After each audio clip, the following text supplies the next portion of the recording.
Are you facing challenges in your health? Then Dr. Suleiman Clinic and Labs is here to provide you with the lasting solutions to your health problems. Dr. Suleiman Clinic and Labs is specialized and offers consulting in psychiatry, internal medicine, cardiology, urology, dermatology, gynecology, infectious diseases, and infertility. At Dr. Suleiman Clinic and Labs, we offer 3D/4D scan at just 5,000 francs, emergency ambulance, free ultrasound scan, and free medical consultations. Our staff is composed of well-trained doctors with good laboratory and best equipment. We are located in 2 cities, Boya at Mile 18 Bolifamba, and in Douala, we are located at Entre Pilot. You can reach us through the telephone number 694-940-172. Your health is at the right place with Dr. Suleiman.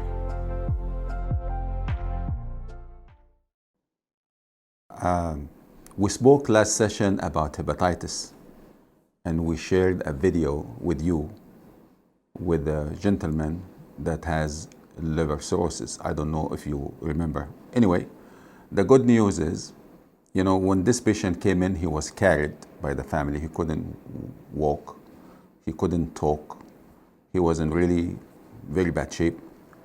So he was charged after 7 days.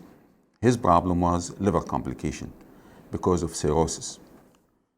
I will give you an update about the patient. Remember, we shared the video with ultrasound that the patient have a lot of abdominal ascites.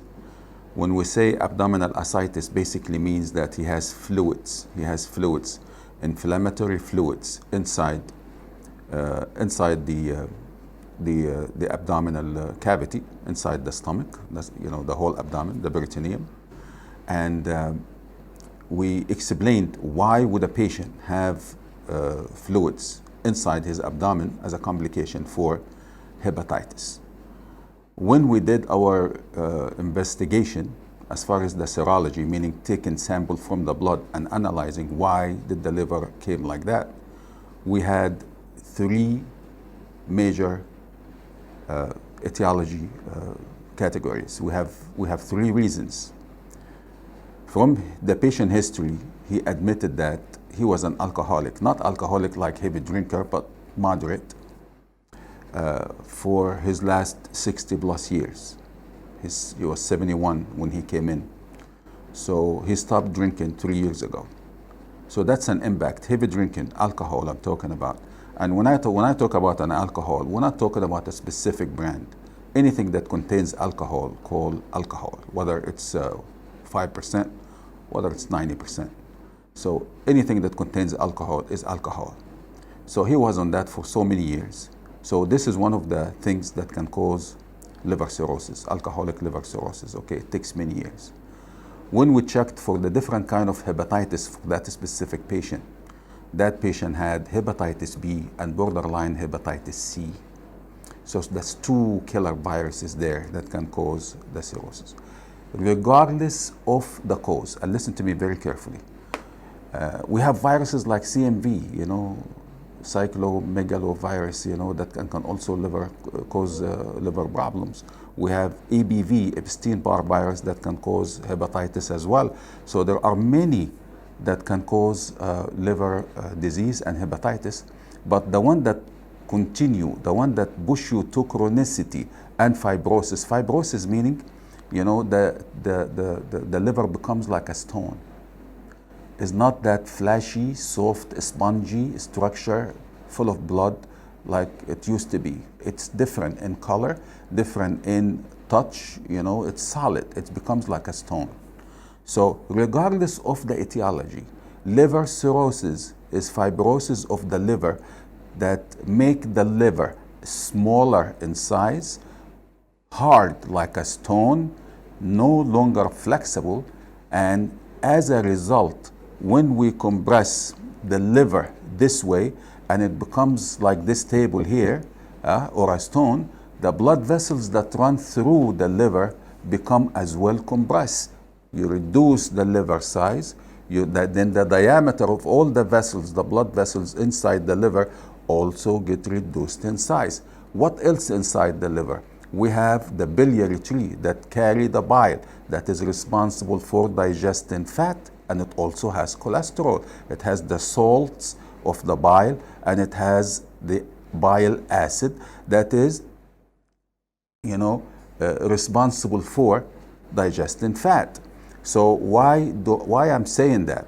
This sessions and every next sessions to come is about your education. What you should look for when you suspect yourself of having a liver disease. The first thing, if this patient now we have a complication of digesting fat because of the bile secretion from the liver has been compromised. Because if the liver used to secrete and produce bile, is no longer capable of producing anything. Bile is among one of the things that the liver is producing, and its function is to digest fat. So in this case then, when you eat something greasy, when you eat something that contains fat, what's gonna happen? It's supposed to be digested, but the digesting factor here, which is bile, is no longer there, is missing. So now the food passes from your mouth all the way to the rectum, to the toilet, without being digested. When you have a piece of fat, take a piece of fat, like when you buy your meat, take a piece of pure fat and throw it in water. What happened to that piece of fat? Does it sink at the bottom or does it float? It floats. So undigested fat floats. So that is the same thing with your stools. When you have a problem with the liver, especially a problem with the bile. And then we'll discuss in production. Okay, production of bile comes from the liver.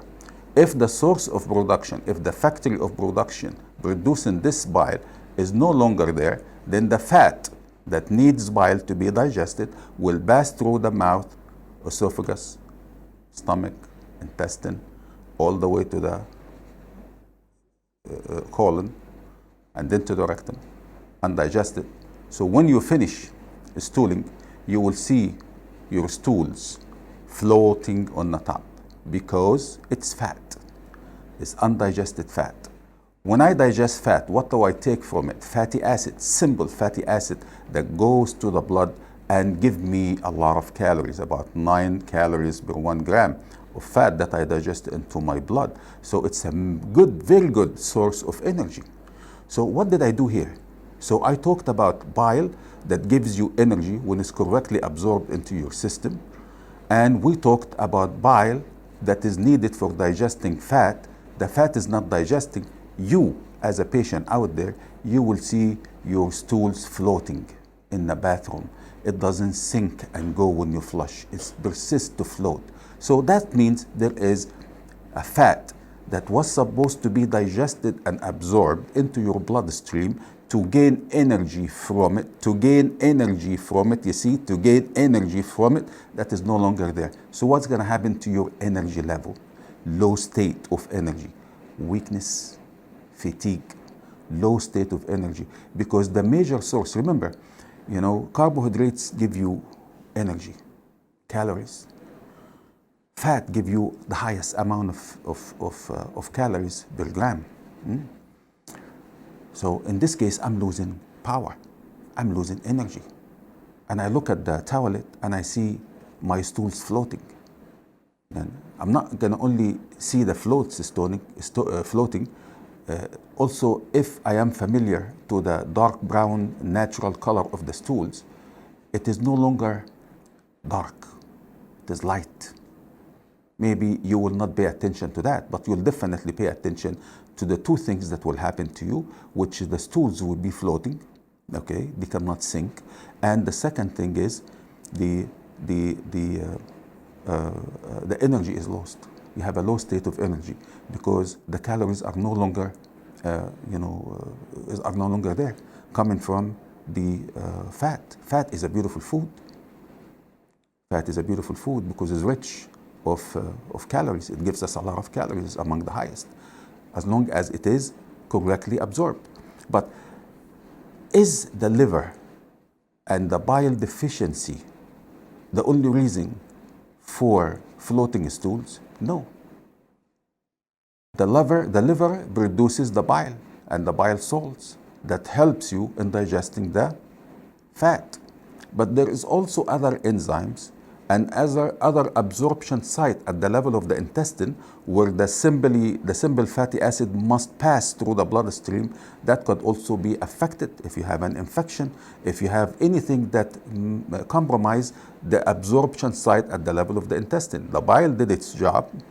It absorbed the fat, but now you have a problem of absorbing the fat. This is what we call malabsorption, and different kind of malabsorption for different reasons. So, it could be that the stomach the intestine has a problem with the absorption sites where I can absorb now the already made simple fatty acids, and or the liver. But now our topic of discussion is the liver, because this is very important organ. Very important organ that helps us in a lot of things. So we spoke the last time about albumin, but now I want you to understand. Once you understand what is going on in your body, you will have more awareness. If you see something that I'm talking about and you recognize, you can, save yourself from going into the complication of hepatitis that is very much irreversible. Nobody can reverse it. And who is going to do you liver transplant when you do one, when you need one? Cameroon is very advanced in medicine when it comes to comparison to other nations in Africa, but we don't have transplant yet. We don't have that capacity yet, not here. So it's going to be a problem. So it's much better to pay attention to the small details that I tell you as a patient education, to look out for the things that you can do, make us recognize what you have early before complication comes that we cannot reverse back. So we understood from all this last 7-8 minutes of talks that if you have hepatitis, your stool will float, and the color of the stool, if you can compare from before and after, will become a bit lighter.